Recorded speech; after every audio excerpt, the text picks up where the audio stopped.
Hi കൂട്ടുകാരെ, പുതിയൊരു വീഡിയോയിലേക്ക് സ്വാഗതം. ഞാനിന്ന് വീട്ടിൽ തന്നെ എങ്ങനെയാണ് മഞ്ഞൾപ്പൊടി തയ്യാറാക്കുന്നത് എങ്ങനെയെന്ന് കാണിക്കാം. അപ്പോൾ ഞാനിവിടെ കുറച്ച് മഞ്ഞൾ നട്ടിട്ടുണ്ടായിരുന്നു. അപ്പോൾ അതൊന്ന് നന്നായിട്ട് വിളഞ്ഞ് കിടക്കുകയാണ്. ഞാൻ ഒന്ന് ഷോർട്സിൽ കാണിച്ചിരുന്നു ഇപ്പം നമുക്ക് കൃഷിയുള്ളതായിട്ട്.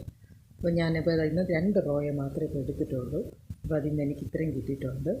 അപ്പം ഇത് ഞാൻ മറ്റ് വളങ്ങളൊന്നും ചേർക്കാതെ വീട്ടിലുള്ള സാധനങ്ങൾ മാത്രം ഇട്ട്, അടുക്കള വേസ്റ്റ് മാത്രം ഇട്ട് ചെയ്തതാണ്.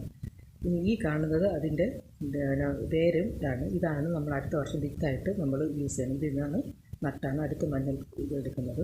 ഇനി ഈ മഞ്ഞൾ നിറയെ മണ്ണ് കാണും. അപ്പോൾ ഇത് ഒരു 5-6 പ്രാവശ്യം നല്ല ശുദ്ധമായ വെള്ളത്തിൽ നന്നായിട്ടൊന്ന് കഴുകിയെടുക്കണം. എത്രത്തോളം കഴുകുക അത്രത്തോളം ഇതിൻ്റെ മണ്ണ് പോയി കിട്ടും.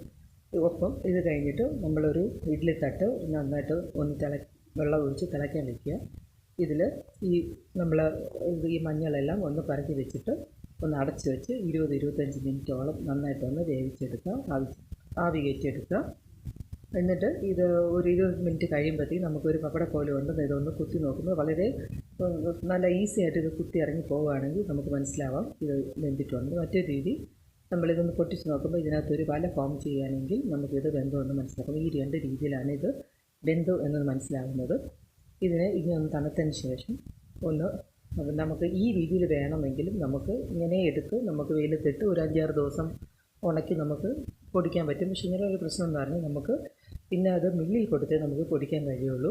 അപ്പം നമുക്ക് വീട്ടിൽ തന്നെ ചെയ്യണമെന്നുണ്ടെങ്കിൽ ഇതിനെ വളരെ നൈസായിട്ട് വളരെ കനം കുറച്ചൊന്ന് അരിയുക. ഈ കണക്കിൽ നിന്ന് നന്നായിട്ടൊന്ന് കനം കുറച്ച് അരിഞ്ഞ് ഇതിനെ ഒന്ന് ഇനി നന്നായിട്ട് വെയിലത്ത് വെച്ചാൽ മതി. അപ്പോൾ ഈ രീതിയിലാണ് ഞാൻ എല്ലാം ഒന്ന് അരിഞ്ഞെടുത്ത് വെച്ചിട്ടുണ്ട്. ഇതിനി നന്നായിട്ടൊന്ന് വെയിലത്തിട്ട് ഉണക്കണം. ആദ്യത്തെ ദിവസത്തെ ഉണക്കം എനിക്ക് ഇത്ര ആയിട്ടുണ്ട്. പക്ഷേ ഇതിട്ട് എനിക്ക് പൊടിക്കാൻ കഴിയില്ല.